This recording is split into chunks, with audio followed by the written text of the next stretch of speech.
Je suis Belle Coelho, chef à São Paulo, au Brésil. Je vous invite à partir avec moi à la découverte des saveurs de mon pays.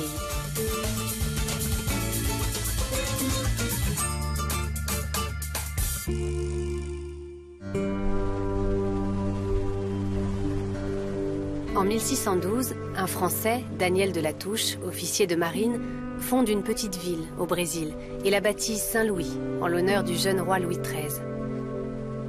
La ville devient la seule capitale d'un État qui n'ait pas été fondé par les Portugais, le Maranhão.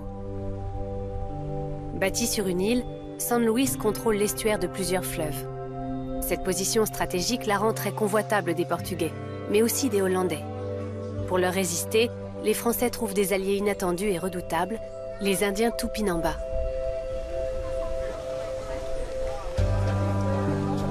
Malgré la vaillance de ces tribus guerrières, anthropophages et polygames, dont les mœurs, étudiées par de nombreux auteurs de l'époque, fonderont une part de l'anthropologie européenne, l'occupation française ne dure que 3 ans. Puis le Portugal reprend la place et impose son style.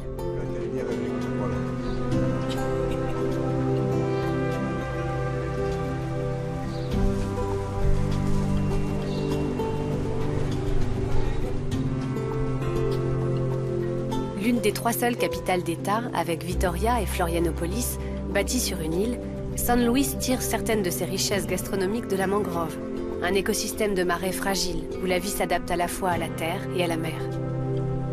C'est ainsi qu'on voit accoster, tous les jours à l'aube, les petites embarcations des ramasseurs de crabes à barbe, un crustacé qui creuse son terrier au pied des palétuviers. Mon ami Miguel, chef à San Luis, vient chaque matin en acheter pour son restaurant. Salut Miguel! Salut Belle, ça fait longtemps. C'est vrai, ça va? Bien et toi? Ça va? Quoi de neuf? Oui, tout va bien. Nous sommes au barrage de Batanga. Nous attendons l'arrivée du bateau qui apporte les crabes. Les crabes sont à l'honneur aujourd'hui? Oui, mais il faut attendre qu'ils fassent le tri. Ah, il y en a beaucoup. 1, 2, 3, 4, 5, 6, 7, 8, 9... Tu peux en ajouter 5. Maintenant, nous allons au restaurant pour préparer... Notre plat. Oui, notre plat du Maranhão. Ça fait combien? Ça fait 100 réals. Par simple curiosité, combien de crabes tu arrives à rapporter à chaque voyage? Oh, ça dépend, je remplis 40 à 100 kofos. Jusqu'à 100? Sans quoi? Des kofos. 100 corbeilles. Ces paniers-là, c'est ça? Un kofo, c'est ça, regarde. C'est fait à la main. Oui, en paille. En paille de palmier bâche? Non, de palmier babassou. Ah, formidable. Bon, on va y aller. Je te remercie. Je t'en prie. À bientôt. Merci. Merci à toi, au revoir. Au revoir.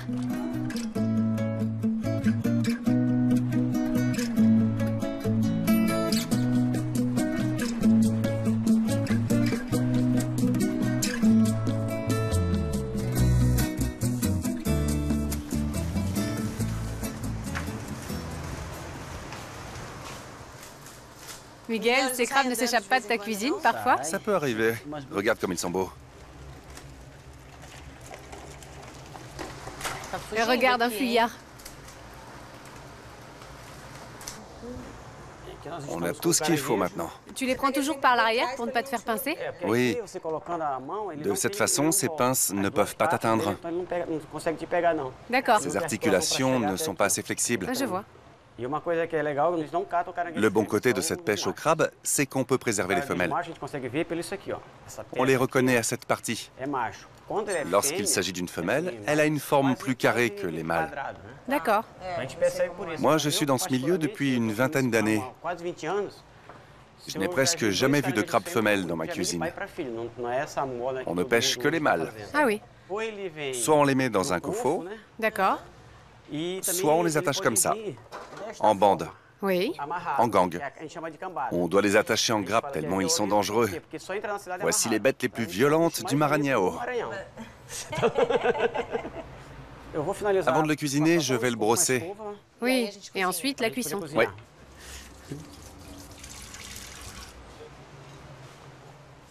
Ici, on a un bouillon avec de l'eau salée, des tomates, des poivrons, des oignons et on va ajouter un ingrédient un peu acide. Comme du vinaigre? Oui, du vinaigre ou du citron. D'accord. Dans 3 ou 4 minutes, on va tirer une des pattes du crabe pour observer si la chair se détache facilement. Si oui, c'est à point. Voilà. Et si on le laisse trop longtemps, la chair devient trop molle Ah, d'accord. et elle reste collée à la carapace. Ah, je comprends. Elle ne sort pas. Il faut qu'elle soit... À point.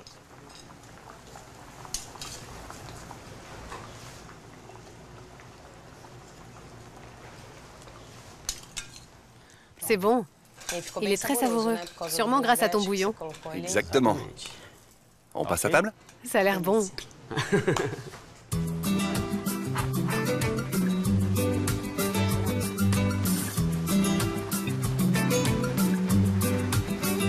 Pourquoi appelles-tu cela toc-toc? Tu vas comprendre. On appuie la pâte sur une pierre, on prend ce petit marteau, D'accord. et puis on casse. C'est comme ça qu'on le mange?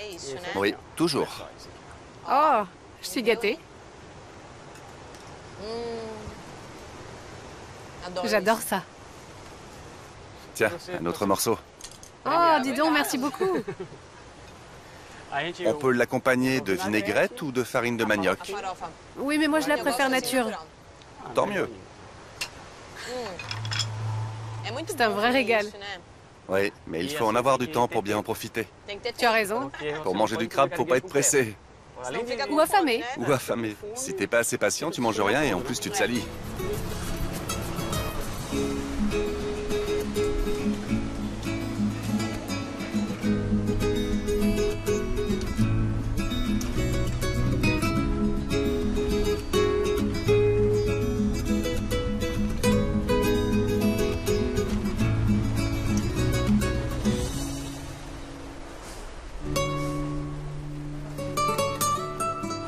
Le crabe à barbe se consomme de la même manière dans les Caraïbes, et en particulier à la Martinique ou à la Guadeloupe. La domination française à San Luis ne dure pas. Les Portugais exploitant des mines d'or dans les États voisins, il faut tuer dans l'œuf la convoitise éventuelle des Français. L'Espagne aide alors le Portugal, son allié, à conquérir la région dès 1615. Le premier dirigeant de l'État du Maranhão, Jerónimo de Albuquerque, transforme San Luis en véritable ville portugaise. Ses ingénieurs modernisent la cité. Des administrateurs mettent en place les institutions juridiques, sociales et commerciales sur lesquelles se fonde la prospérité de San Luis.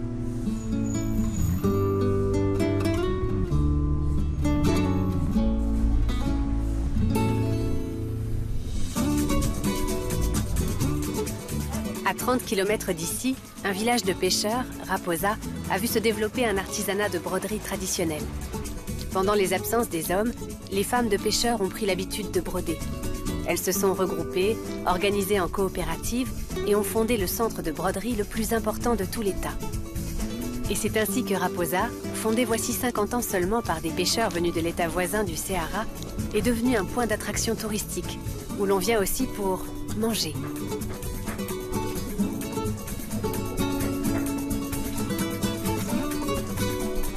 Monsieur Capote, l'un des premiers pêcheurs du village, est connu pour la manière dont il accommode le poisson.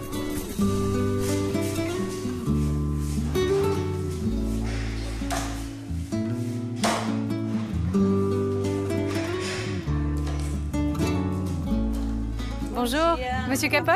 Bonjour. Vous allez bien? Je suis Belle, chef de cuisine à São Paulo. Ça va? Ça va.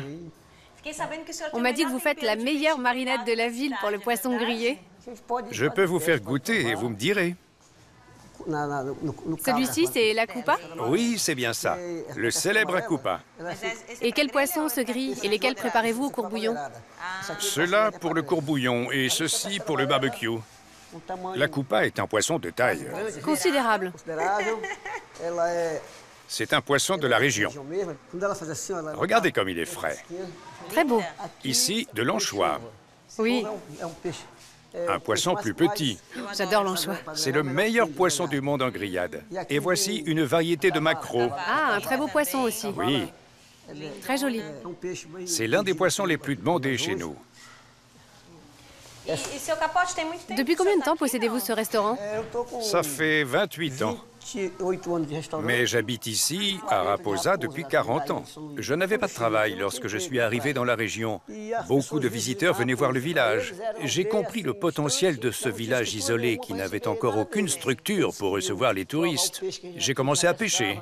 Les touristes ont aimé mes plats. Au début, nous avons dû improviser nos recettes de poisson. Depuis, je me suis beaucoup amélioré et j'ai même créé cette marinade spéciale. C'est votre spécialité, n'est-ce pas? Oui. Qu'est-ce qu'il y a dans votre marinade? Il y a 6 ingrédients. Du vinaigre, du concentré de tomate, Oui. du citron. Je mets aussi du colorant, de l'ail et de l'huile de tournesol. C'est une recette que vous avez inventée? Exactement. Il faut être inventif en cuisine, sinon on ne s'en sort pas. C'est vrai. J'ai appris que vous êtes aussi poète, c'est vrai? Oui, mais je ne sais ni lire ni écrire. Je vais chercher des gens qui savent pour qu'ils... Écrivent vos poèmes. Oui, pour que je puisse les garder. Vous voulez me déclamer un petit vers? Je peux vous en dire un sur l'histoire du village de Raposa. D'accord. Raposa est une ville née dans une île, autrefois simple ville de pêcheurs. Je me souviens de la première demeure. Le poisson abondait alors. Il n'y avait pas besoin de prendre un canoë. On pêchait selon les principes du Ceará. Quand vous avez entendu assez, dites-moi, parce que... On va le cuisiner, ce poisson? J'ai faim. Allons-y, c'est presque l'heure du déjeuner. Oui.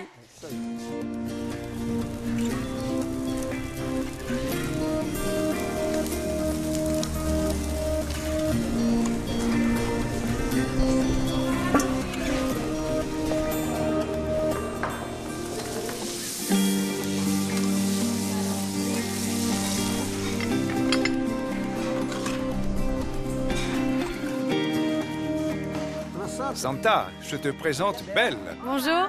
Bonjour. Ça va? Ravi de vous connaître. Quels accompagnements préparez-vous pour le poisson grillé de votre mari? Venez, je vais vous montrer. Ça, c'est du pirao. Ça a l'air très bon. On le prépare avec de la tête de poisson et de la farine séchée. C'est excellent.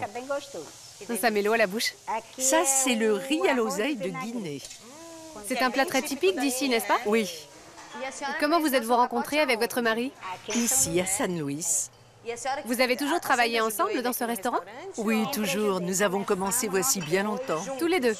Oui, on s'occupait de tout. Lui faisait le poisson grillé et moi je préparais le riz et le pirao. Et peu à peu, les choses ont évolué. Exactement. On cuisinait le riz dans une toute petite casserole car on n'en avait pas d'autre. Elle était si petite qu'on était obligé de la vider le plus vite possible, de la laver et commencer Une nouvelle cuisson. Et oui, nous faisions comme ça. Je peux me servir? Bien sûr, Le poisson est prêt? il arrive. Oh là là, il arrive à point nommé. Au bon moment, n'est-ce pas? J'ai hâte. Ah ben, je comprends. Vous alliez pêcher ensemble tous les deux? Oui, nous y allons encore ensemble aujourd'hui. Et vous partez encore en mer? Bien sûr, Toujours. Seulement vous deux? Oui, absolument. on pêche toute la nuit, Oh, comme c'est romantique. Nous cuisinons en mer.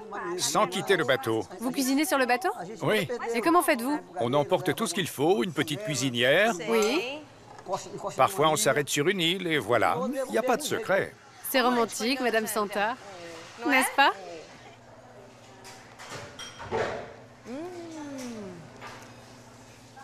C'est vraiment un régal. La marinade donne un goût merveilleux. Merci. Une superbe acidité. Merci. C'est aussi frais. Délicieux. Je vous remercie tous les deux pour le temps que vous m'avez consacré et pour avoir partagé avec moi votre histoire et votre incroyable recette. Vous êtes ensemble depuis combien de temps? Nous sommes mariés depuis 38 ans et c'est toujours la lune de miel. Vous êtes adorable.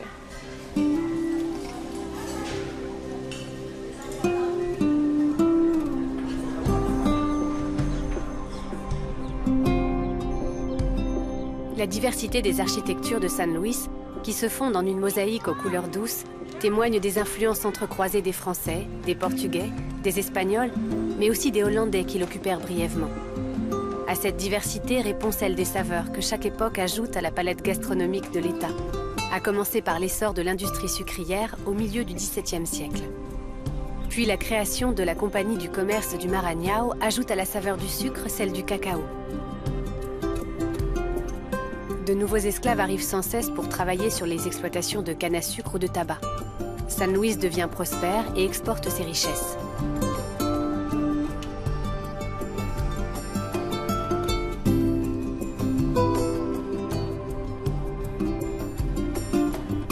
Les bâtiments du centre-ville reflètent bien cette époque coloniale.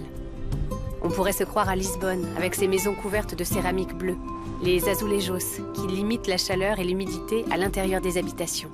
Les ruelles escarpées sont pavées et ornées de lampadaires de fer forgé, tout comme dans la ville portugaise.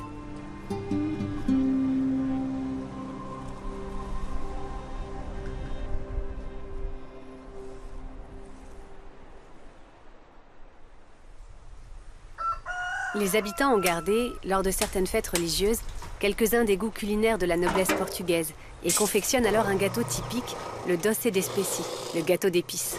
Cette pâtisserie, la plus traditionnelle du Maranhão, tire son nom du fait des ingrédients qui entrent dans sa composition. Ce matin, je retrouve Monsieur Santos.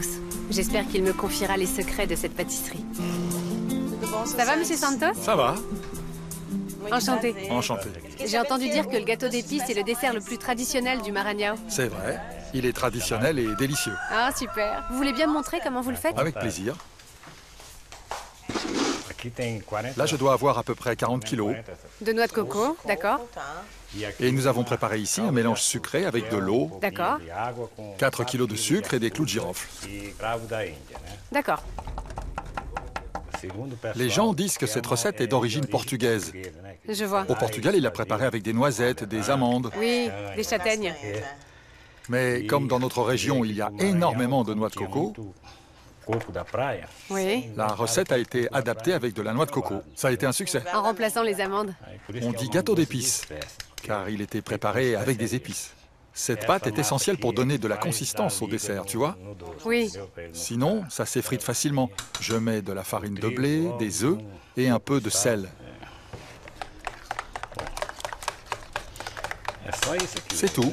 C'est très simple. Comment avez-vous commencé à fabriquer cette sucrerie? Nous avions une auberge dont nous étions locataires. Un jour, le propriétaire de l'immeuble nous l'a réclamé. Oui. Nous nous sommes retrouvés au chômage avec nos 3 filles à charge. Comme ce gâteau a toujours été très demandé par les touristes du coin, Oui. j'ai décidé de m'y mettre et de créer mon petit commerce. On va ajouter le sirop. Et vous faites cette quantité toutes les semaines? Ah non, tous les jours. Oh là là. Votre femme vous aide? Bien sûr. C'est une production familiale. Tout le monde donne un coup de main.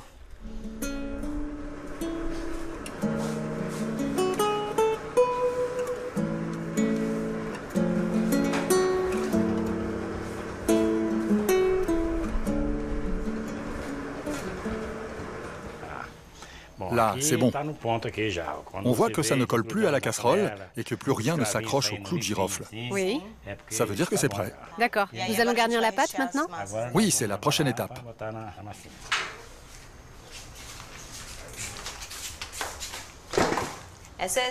C'est une pâte sablée assez simple. Oui, de l'eau et du sel. Ah, c'est vrai? Oui, et de la farine de blé. C'est très simple. Maintenant, nous allons décorer les gâteaux. Je peux essayer? Ça doit pas être facile. C'est dur. Je n'arrive pas à bien faire. Ma femme, elle, le fait très rapidement.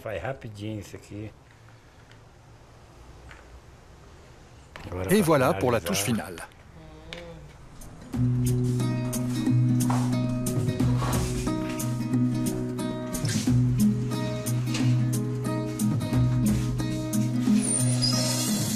Ils sont prêts. On va les retirer du four. On les pose ici. Attention, c'est chaud. C'est très beau. Je peux en goûter un, même chaud? Bien sûr. Tu vas voir, c'est très bon.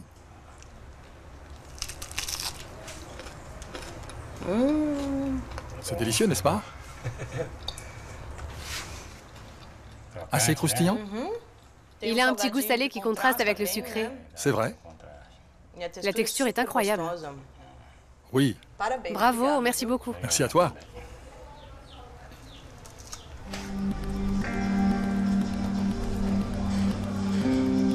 Au XIXe siècle, San Luis va tirer avantage d'un événement qui se déroule à des milliers de kilomètres de là. Empêtrés dans leur guerre de sécession, les États-Unis ne produisent presque plus de coton. Le Brésil se substitue à eux pour alimenter, en particulier, le marché britannique.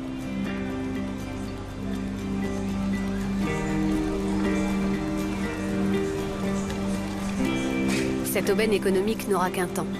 Mais quand reprennent les exportations américaines, la production sucrière du Brésil prend le relais.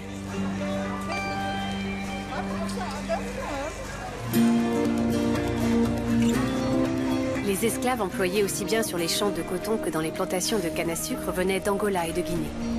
Leurs descendants ont conservé leur tradition. Parmi elles, la cérémonie du tambour créole, en hommage à Saint Benoît le Mort, un Italien né esclave et affranchi par son maître. Avant de participer aux festivités, dans un village à 20 km de San Luis, je vais aider les femmes à préparer un canard au sang. Salut, ça va? Vous avez commencé à préparer le canard? Oui. Ah, vous commencez tout juste? Oui. Comment faites-vous? Tout d'abord, il faut le couper. D'accord. On sépare chaque morceau. Nous commençons par l'aile. Par les articulations, c'est ça? Oui, exactement. Vous faites souvent la cuisine ensemble? Oui, de temps en temps pour les occasions spéciales. Ah, pour les fêtes? Vous le coupez en petits morceaux, c'est ça? Oui. Puis vous l'assaisonnez? Oui, avec du citron et du sel. D'accord. Qui vous a appris cette recette, Maria? Je l'ai apprise avec ma grand-mère et ma mère. Elle l'a préparée pour les fêtes. C'est une recette familiale, alors? J'ai entendu dire que dans le Maranhão, ce sont les femmes qui commandent. Bien sûr, mais pas seulement chez nous. Qu'est-ce que vous voulez dire? Regarde à Brasilia, la capitale. Et qui gouverne le Brésil? Ah, c'est vrai. Notre président est une femme.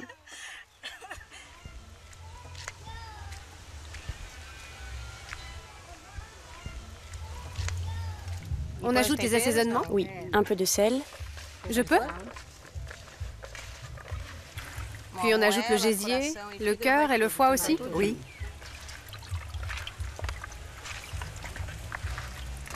Nous mélangeons bien. Et on met dans la casserole. C'est parti alors.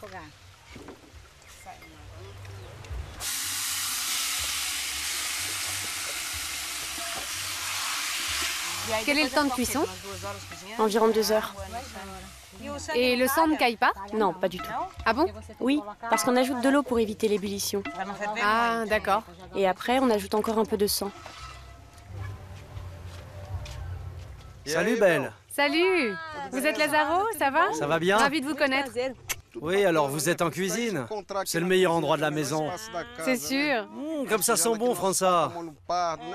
França est en train de me montrer la recette. Ça vous plaît? Oui. França fait partie des danseuses du tambour créole. C'est vrai? Oui, c'est une danse originaire d'Afrique. Les hommes donnent le rythme avec des tambours de bois et les femmes dansent.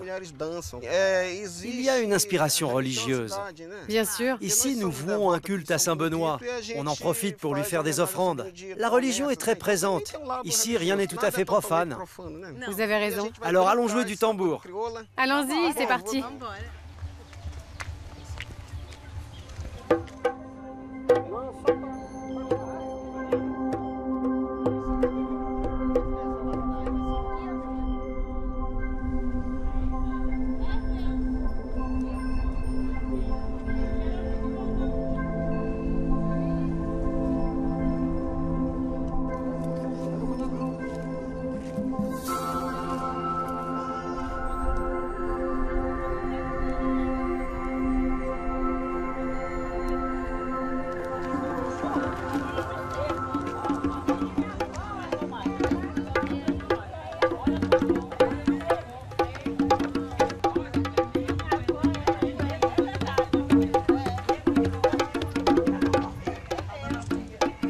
Que va-t-il se passer maintenant? On vient de finir d'accorder nos tambours. Maintenant, nous allons chanter pour Saint Benoît. Nous représentons ici un personnage religieux. Oui. Nous allons entamer les chants. Nous vénérons Saint Benoît. Il nous est très cher. Oui. Et on chantera jusqu'au bout. Alors allons-y.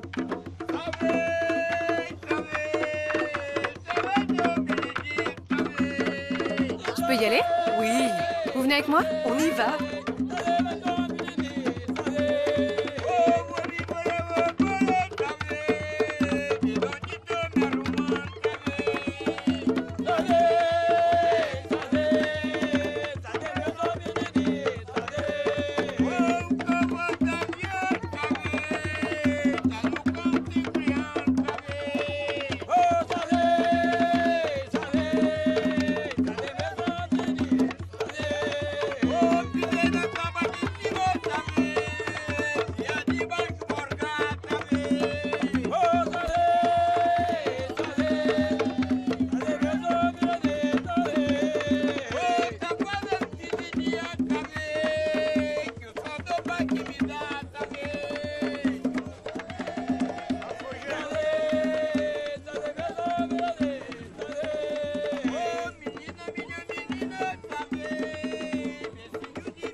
Si oui, c'est à point.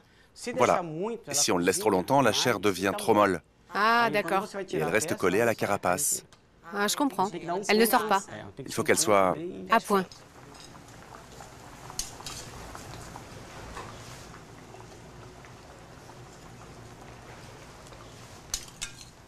C'est bon.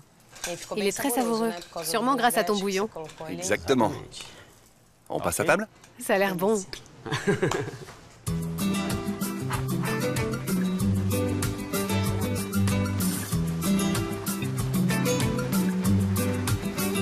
Pourquoi appelles-tu cela toc-toc? Tu vas comprendre. On appuie la pâte sur une pierre, on prend ce petit marteau, D'accord. et puis on casse.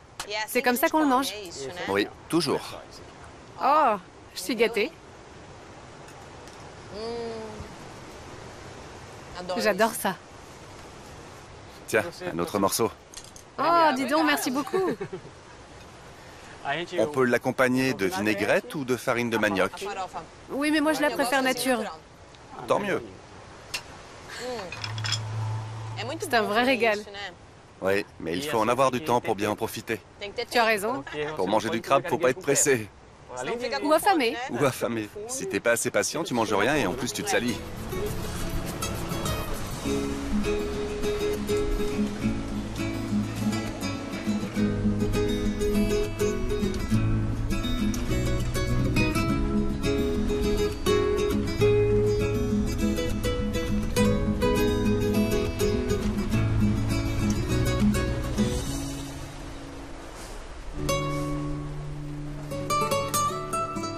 Le crabe à barbe se consomme de la même manière dans les Caraïbes, et en particulier à la Martinique ou à la Guadeloupe. La domination française à San Luis ne dure pas. Les Portugais exploitant des mines d'or dans les États voisins, il faut tuer dans l'œuf la convoitise éventuelle des Français. L'Espagne aide alors le Portugal, son allié, à conquérir la région dès 1615. Le premier dirigeant de l'État du Maranhão, Jerónimo de Albuquerque, transforme San Luis en véritable ville portugaise. Ses ingénieurs modernisent la cité. Des administrateurs mettent en place les institutions juridiques, sociales et commerciales sur lesquelles se fonde la prospérité de San Luis.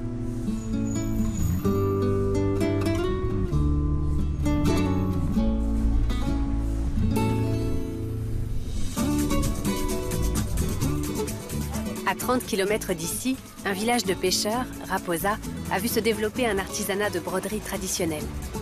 Pendant les absences des hommes, les femmes de pêcheurs ont pris l'habitude de broder. Elles se sont regroupées, organisées en coopératives et ont fondé le centre de broderie sur les champs de coton que dans les plantations de canne à sucre venaient d'Angola et de Guinée. Leurs descendants ont conservé leur tradition.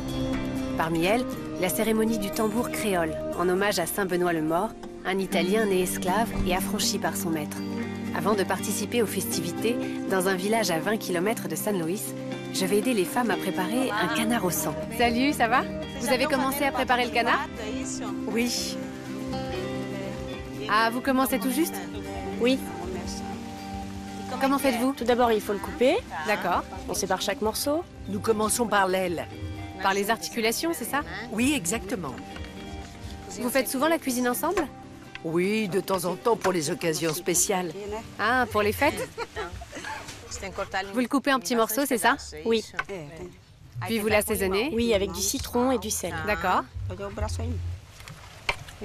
Qui vous a appris cette recette, Maria? Je l'ai apprise avec ma grand-mère et ma mère. Elle l'a préparée pour les fêtes. C'est une recette familiale, alors? J'ai entendu dire que dans le Maranhão, ce sont les femmes qui commandent. Bien sûr, mais pas seulement chez nous. Qu'est-ce que vous voulez dire? Regarde à Brasilia, la capitale. Et qui gouverne le Brésil? Ah, c'est vrai. Notre président est une femme.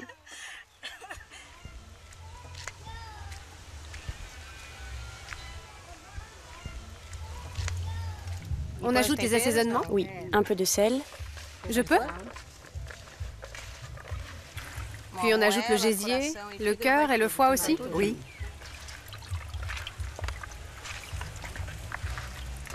Nous mélangeons bien. Et on met dans la casserole. C'est parti, alors.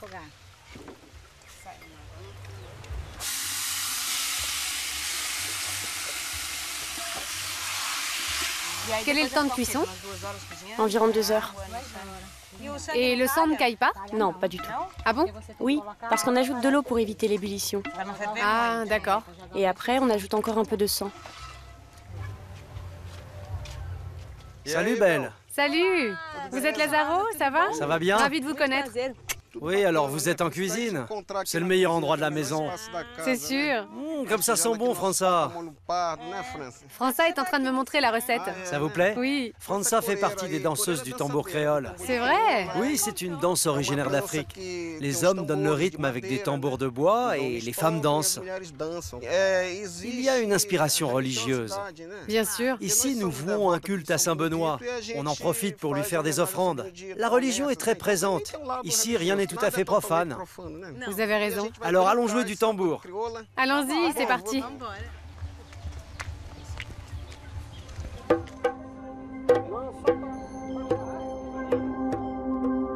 L'heure du déjeuner. Oui.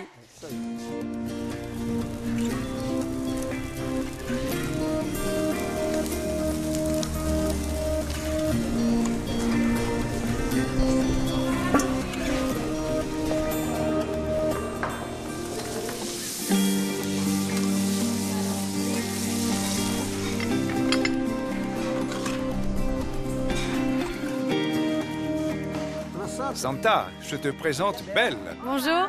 Bonjour. Ça va? Ravi de vous connaître. Quels accompagnements préparez-vous pour le poisson grillé de votre mari? Venez, je vais vous montrer. Ça, c'est du pirao. Ça a l'air très bon. On le prépare avec de la tête de poisson et de la farine séchée. C'est excellent. Ça met l'eau à la bouche. Ça, c'est le riz à l'oseille de Guinée. C'est un plat très typique d'ici, n'est-ce pas? Oui, Comment vous êtes-vous rencontrés avec votre mari? ici à San Luis. Vous avez toujours travaillé ensemble dans ce restaurant? Oui, toujours. Nous avons commencé voici bien longtemps. Tous les deux? Oui, on s'occupait de tout. Lui faisait le poisson grillé et moi je préparais le riz et le pirao. Et peu à peu, les choses ont évolué. Exactement. On cuisinait le riz dans une toute petite casserole car on n'en avait pas d'autre. Elle était si petite qu'on était obligé de la vider le plus vite possible, de la laver et commencer Une nouvelle cuisson. Et oui, nous faisions comme ça. Je peux me servir? Bien sûr, Le poisson est prêt? il arrive. Oh là là, il arrive à point nommé. Au bon moment, n'est-ce pas? J'ai hâte. Ah ben, je comprends. Vous alliez pêcher ensemble tous les deux? Oui, nous y allons encore ensemble aujourd'hui. Et vous partez encore en mer? Bien sûr, Toujours. Seulement vous deux? Oui, absolument. on pêche toute la nuit, Oh, comme c'est romantique. Nous cuisinons en mer. sans quitter le bateau. Vous cuisinez sur le bateau? Oui, Et comment faites-vous? on emporte tout ce qu'il faut, une petite cuisinière. Oui, Parfois, on s'arrête sur une île et voilà. Il n'y a pas de secret. c'est romantique, Madame Santa. N'est-ce pas?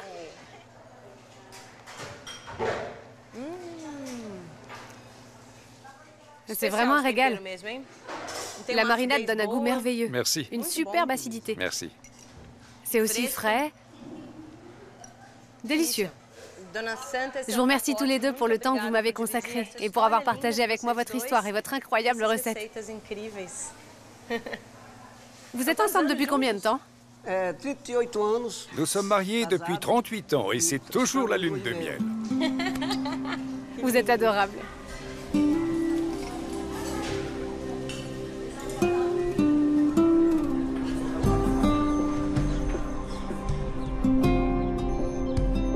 La diversité des architectes.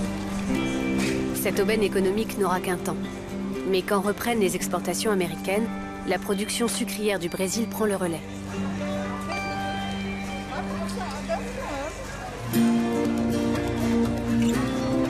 Les esclaves employés aussi bien sur les champs de coton que dans les plantations de canne à sucre venaient d'Angola et de Guinée. Leurs descendants ont conservé leur tradition.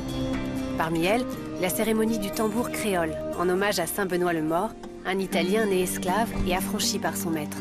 Avant de participer aux festivités, dans un village à 20 km de San Luis, je vais aider les femmes à préparer un canard au sang. Salut, ça va? Vous avez commencé à préparer le canard? Oui. Ah, vous commencez tout juste? Oui. Comment faites-vous? Tout d'abord, il faut le couper. D'accord. On sépare chaque morceau. Nous commençons par l'aile. Par les articulations, c'est ça? Oui, exactement. Vous faites souvent la cuisine ensemble? Oui, de temps en temps pour les occasions spéciales. Ah, pour les fêtes? Vous le coupez en petits morceaux, c'est ça? Oui. Puis vous l'assaisonnez? Oui, avec du citron et du sel. D'accord. Qui vous a appris cette recette, Maria? Je l'ai apprise avec ma grand-mère et ma mère. Elle l'a préparée pour les fêtes. C'est une recette familiale, alors? J'ai entendu dire que dans le Maranhão, ce sont les femmes qui commandent. Bien sûr, mais pas seulement chez nous. Qu'est-ce que vous voulez dire? Regarde à Brasilia, la capitale. Et qui gouverne le Brésil? Ah, c'est vrai. Notre président est une femme.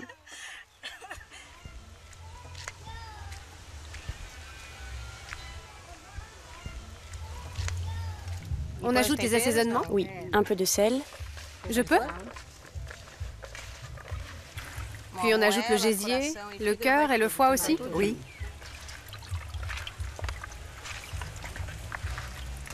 Nous mélangeons bien. Et on met dans la casserole. C'est parti alors.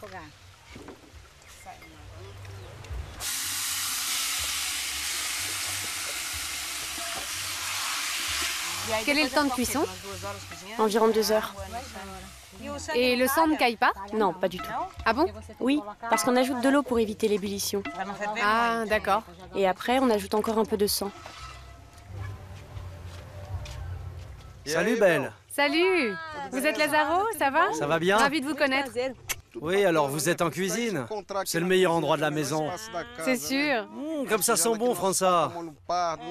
França est en train de me montrer la recette. Ça vous plaît? Oui. França fait partie des danseuses du tambour créole. C'est vrai? Oui, c'est une danse originaire d'Afrique. Les hommes donnent le rythme avec des tambours de bois et les femmes dansent. Il y a une inspiration religieuse. Bien sûr. Ici, nous vouons un culte à Saint Benoît. On en profite pour lui faire des offres. Assez croustillant?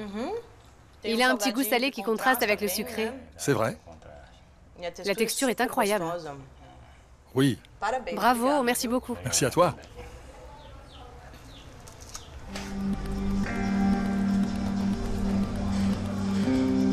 Au XIXe siècle, San Luis va tirer avantage d'un événement qui se déroule à des milliers de kilomètres de là.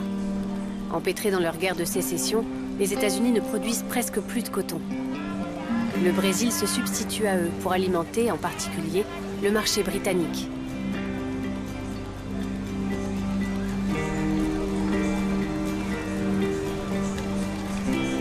Cette aubaine économique n'aura qu'un temps. Mais quand reprennent les exportations américaines, la production sucrière du Brésil prend le relais.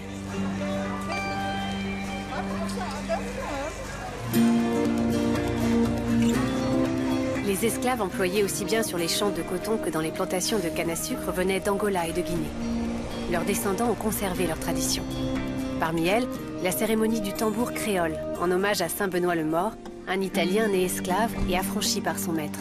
Avant de participer aux festivités, dans un village à 20 km de San Luis, je vais aider les femmes à préparer un canard au sang. Salut, ça va?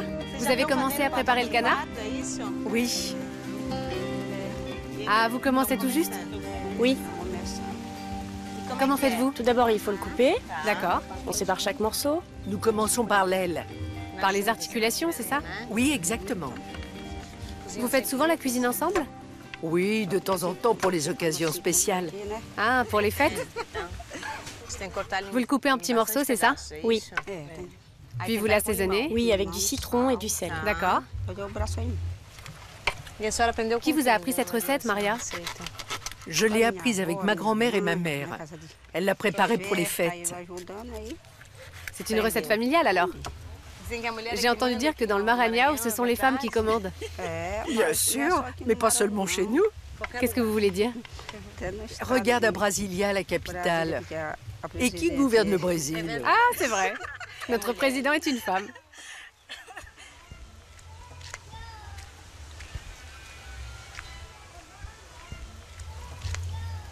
On ajoute les assaisonnements? Oui, un peu de sel. Je peux? Puis on ajoute le gésier, le cœur et le foie aussi? Oui.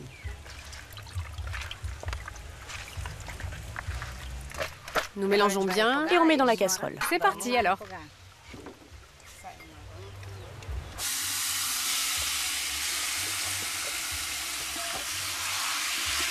Quel est le temps de cuisson? Environ 2 heures. Et le sang? Ah, vous commencez tout juste? Oui. Comment faites-vous? Tout d'abord, il faut le couper. D'accord. On sépare chaque morceau. Nous commençons par l'aile. Par les articulations, c'est ça? Oui, exactement. Vous faites souvent la cuisine ensemble? Oui, de temps en temps pour les occasions spéciales. Ah, pour les fêtes? Vous le coupez en petits morceaux, c'est ça? Oui. Puis vous l'assaisonnez? Oui, avec du citron et du sel. D'accord. Qui vous a appris cette recette, Maria? Je l'ai apprise avec ma grand-mère et ma mère. Elle l'a préparée pour les fêtes. C'est une recette familiale, alors? J'ai entendu dire que dans le Maranhão, ce sont les femmes qui commandent. Bien sûr, mais pas seulement chez nous. Qu'est-ce que vous voulez dire? Regarde à Brasilia, la capitale. Et qui gouverne le Brésil? Ah, c'est vrai. Notre président est une femme.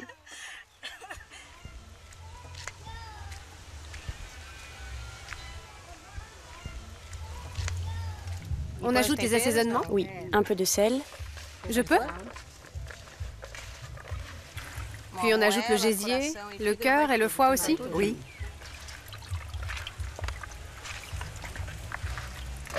Nous mélangeons bien. Et on met dans la casserole. C'est parti, alors.